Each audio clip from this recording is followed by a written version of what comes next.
Hey, Abby, do you want to talk about buses? What do you want to talk about? Our beautiful green buses. How long have you had it? I've had this bus a little over a year now. Okay. And it's been a work in progress consistently, which I'm finding out that's just the way it is with all buses from the moment you buy them until the moment you sell them. It's never done. Always a work in progress. Yeah. You know, because it's like, kind of feels like you're continuously upgrading your clubhouse. Yeah. You know, there's something childish about it. Yeah. But you're creating a very adult space. And so it's, I don't know, it's kind of fun. Yeah. The thing that we found is already just, being on the road even just for a few days is like you see what's not working. Yeah. Then you figure out, how do I make this work? So what was the first thing that you did when you got it? Well, whenever I first purchased the bus, it was actually a party bus. And so it was set up with 2 rows of seats going back that we had to take out. Did it have disco lights? It didn't have disco lights, but it did have like green glowing lights underneath the carriage. Well, really? Yeah. And did you take those out, or did you leave them? No, I took them out. And then there was also like a big TV, which we took out. What do you think they watched on the TV? Hmm? What do you think they watched on the TV? Probably music videos and stuff. Do you think they had like karaoke lyrics? I hope so. Could have kept that.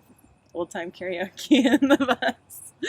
Oh my goodness. The party buses were kind of humorous to be looking at, but there's some good ones. Yeah. And for us, another plus was that this was already set up for a sound system. Nice. And that's a really rare thing. Ours doesn't have aren't any. made with radios even usually. So that's awesome. Is it pretty bumping?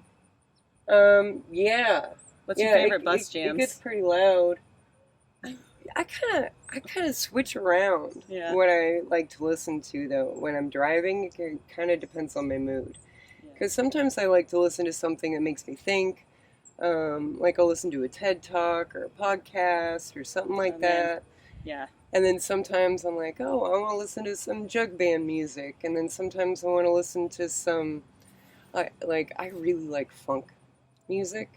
To get the dance party going. Did Dusty and Tub dance? In the bus ever? No, not so much. Neither of them? Not so much. I can see Tub doing it a little. No, Tub can do some swing dance, though. Oh, really? Yeah. Oh, man. Someday when we can actually be in spaces together again, I gotta dance with Tub. No, he can do some swing dance. So it was already somewhat converted when you got it, but not really. Well, it was cleared out, but it wasn't really meant for an RV. We put in a sink and a water, 5 gallons in, 5 gallons out. We have a gas propane stove now.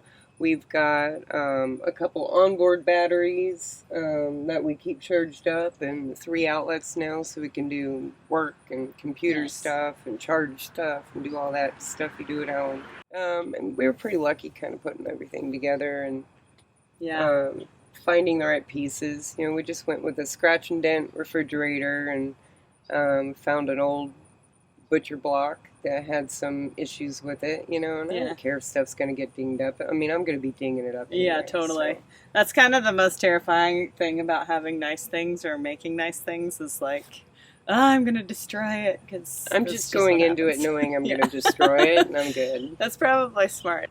We have to remember that we're going to probably destroy our beautiful countertops. Everything I buy that's breakable, I always tell myself, this won't last forever. I think that's just an important thing to remember in life in general. Right? Yeah. So just as long as you come to that understanding, you won't freak out when it happens.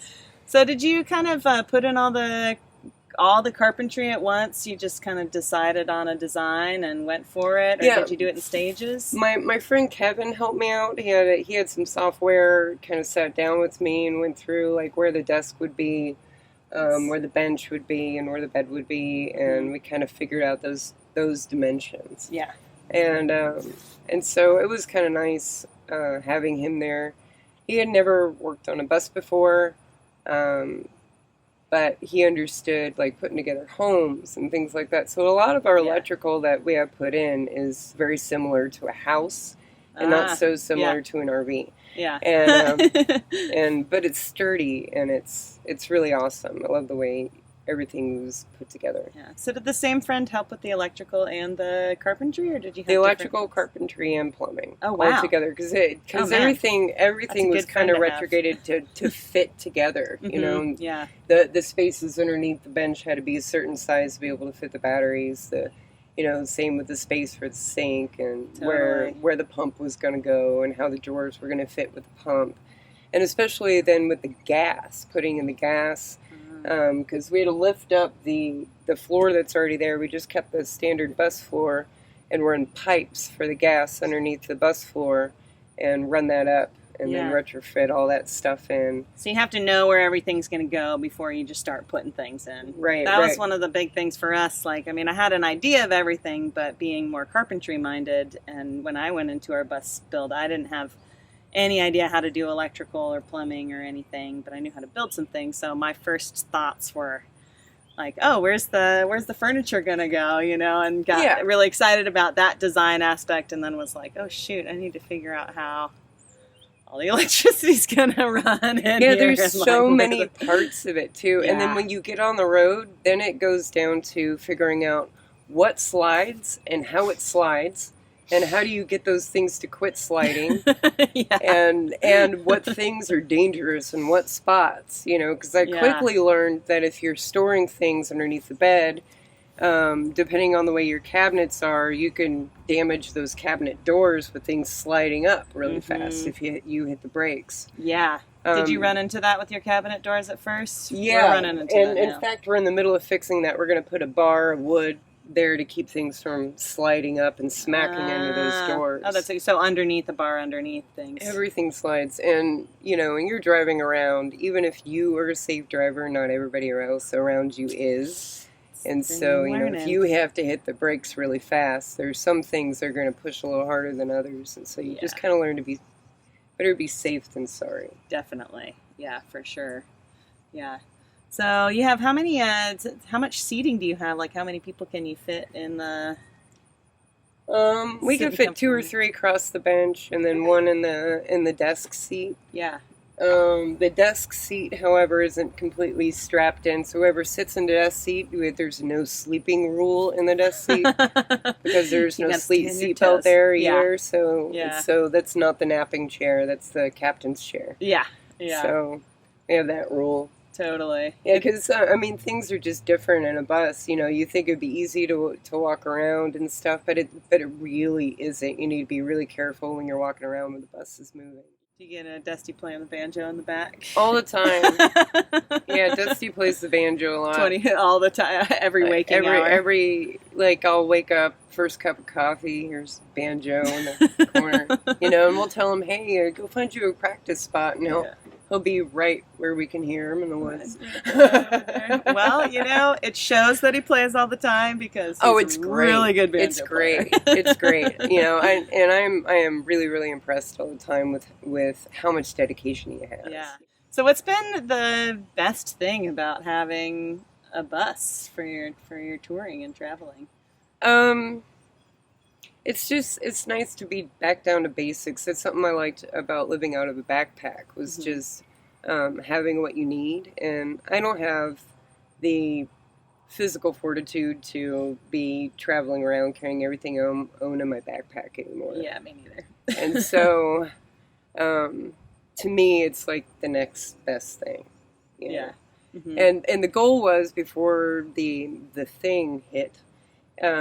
Was we were supposed to be going around and traveling and doing some shows. Yeah, you had a whole tour booked, right? Yeah, and I had moved all of my stuff, I had a big office in Asheville into storage, where my stuff is still now in storage, and I was just gonna stay in the bus, in the bus. That's it, not rent anywhere for a little bit, and that was the goal, and I was excited about it, but then.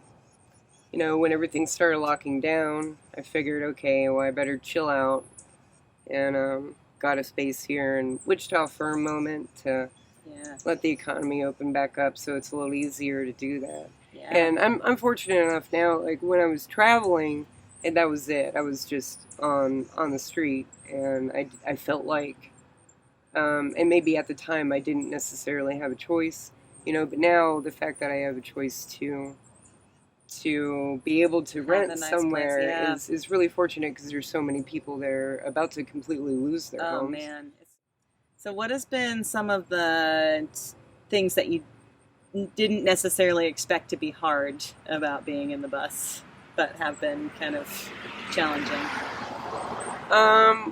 One of the most frustrating things that I experienced was having my turn signals go out in New York City and driving around downtown New York in a school bus with no turn signals. That sounds terrifying. New York City. So that happened. But besides that, a lot of it is figuring out what exactly the laws are with things, because, like, I gravitate towards tourist cities. That's where street performance happens, and so it makes it a little tougher, a little bit, having a bus, because certain areas don't want you parking in certain areas, and this and that, and every city is different. Yeah. And so, like, for example, Myrtle Beach, you are not allowed to park on the street anywhere in a bus, no matter what. You're going to get a ticket. That's it. Well, really? And so, even if you pay the...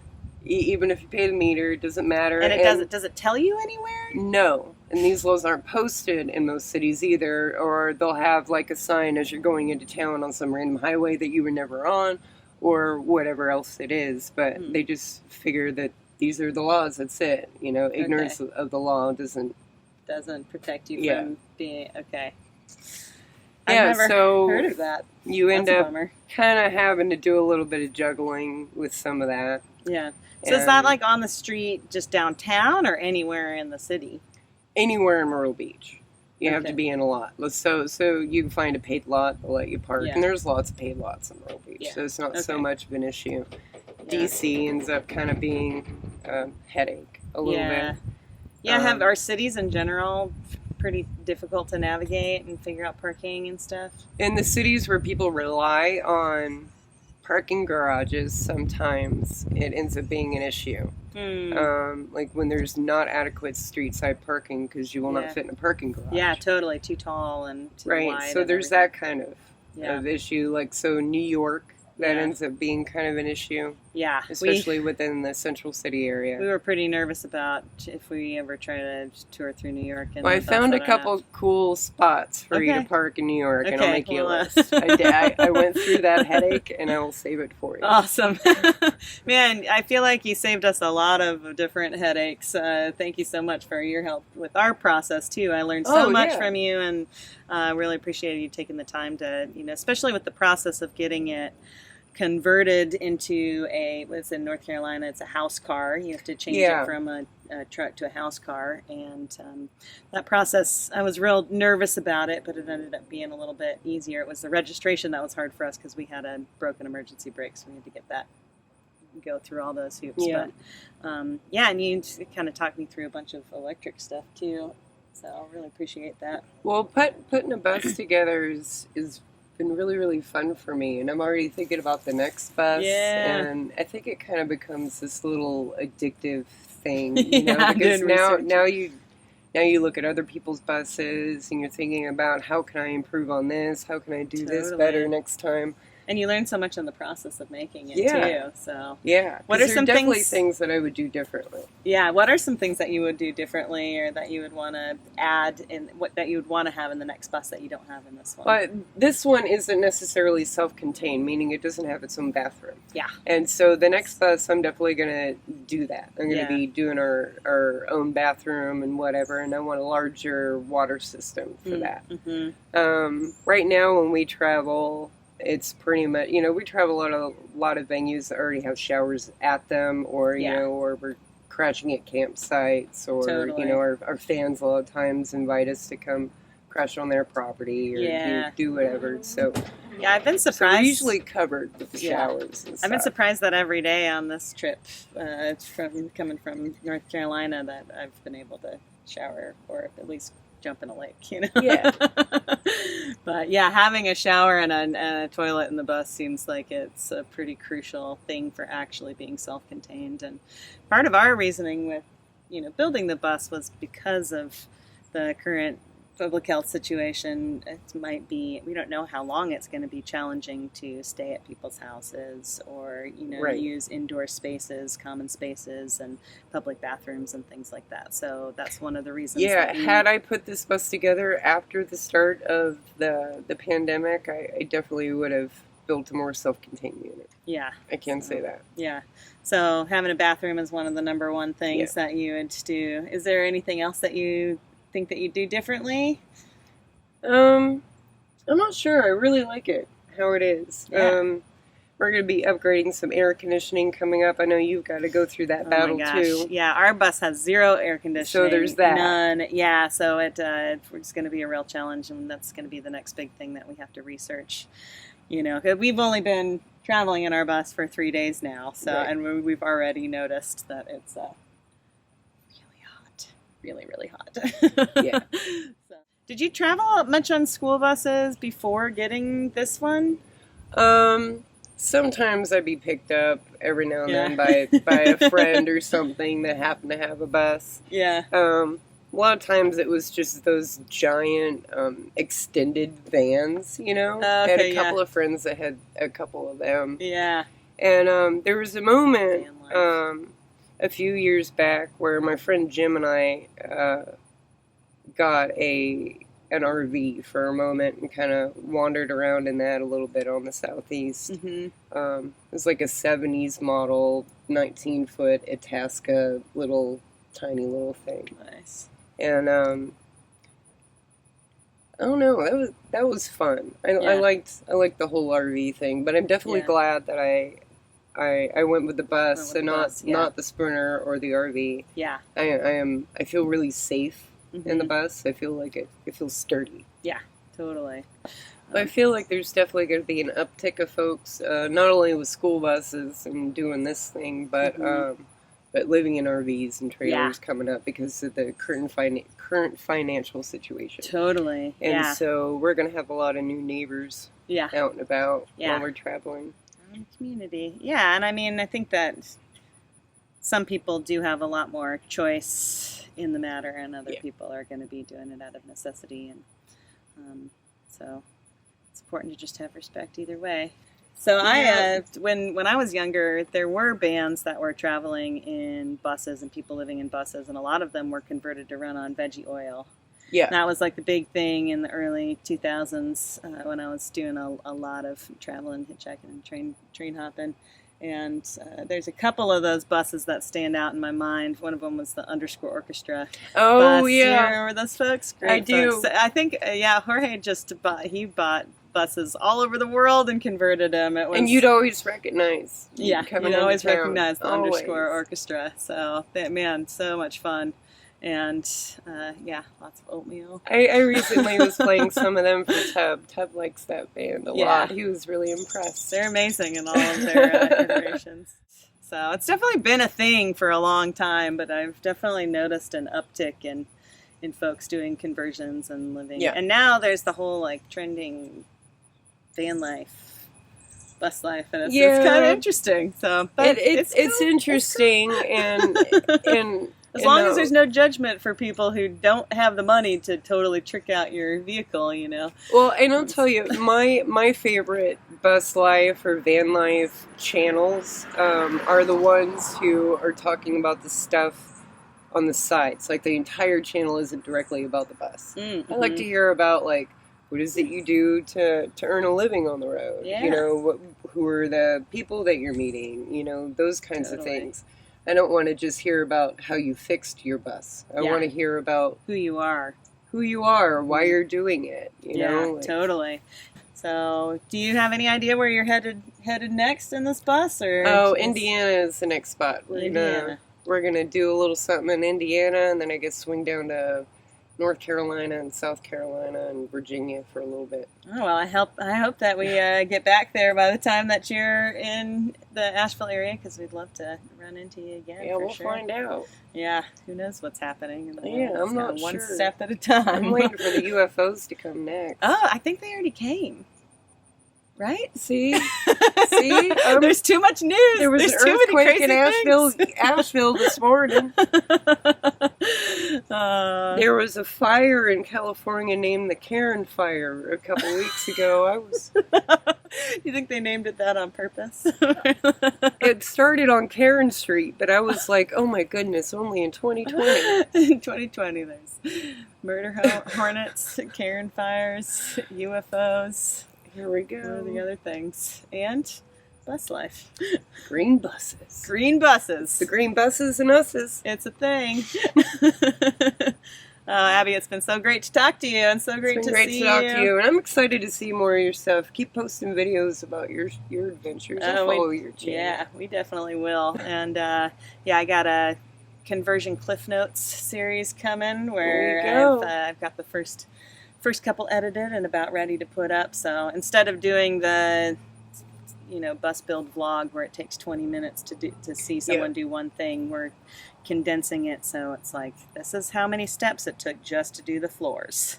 These are the decisions we made and why, and the lessons we learned. So that's my plan with that. And that's perfect. Also going to do a series of videos playing music in beautiful places, and it was such a pleasure to get to play with you guys yesterday. That was really nice. So can't wait to do it again. All right, signing off.